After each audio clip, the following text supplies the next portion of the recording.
reason I say that is because, one, we don't want to ever let our good deeds be evil spoken of. People watch our manner of behavior, and even Paul said it like this, that many use our behavior if it's negative as an excuse to blaspheme God and say, see, Christians this, Christians that, and they try to point the finger at God. Oftentimes, God doesn't even expose some of our real struggles and issues, not for our sake, but for his name's sake. He knows that some people who we've influenced or spoke to about our relationship with him wouldn't be able to even take it if they knew the struggles that some of the Christians deal with. So sometimes he don't even throw you under the bus like that. God's grace and mercy will cover you until you get yourself together. But then there are some things that leak out. And as a Christian, I always tell you, keep the collateral damage down to a minimum.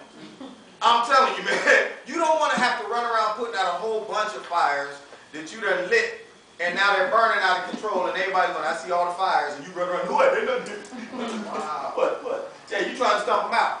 Now, unfortunately, even though we have a responsibility to do our best to live right, and what I mean by live right is our personality has to line up with our character. Personality and character are two different things. Personality is what people see. Character is who you really are. It's who you are when nobody's watching you.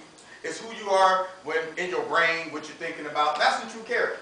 You want what people see on the outside to line up with what's on the inside. So therefore, you have nothing to hide. When you go out, you're going out like, search me. You can examine me. I don't care what kind of blanket you pull back. You're going to see the same thing on top of the blanket as underneath the blanket. That's our goal. Now, while we're getting there, there's stumbles, there's falls, there's trip-ups, there's mess-ups, and people see them. You get scarred, you get wounded, and people will quickly look for an opportunity to expose it. But now, that's not for them.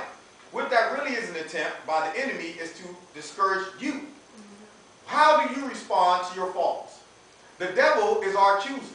Don't look at the people who say, ooh, I seen what you did. You have to look at the spirit that said, ooh, I seen what you did. So now what's happening is that you mess up, what's really saying, I seen you, is the enemy. He wants you to start feeling like, I'm so guilty, I keep messing up, look at this, I have no influence, I've lost all of this, and start getting you to go into your shell. And start saying, well, maybe I shouldn't read, I feel bad reading the Bible after what I did. And people know about me, so I ain't going to go out there and talk about Jesus no more. Now granted, they're ignorant, they don't know about grace, they don't know about mercy, they don't know the struggle of a Christian. You know, people in the world think they're tough. It cracks me up. They don't know what tough is until they try to live safe.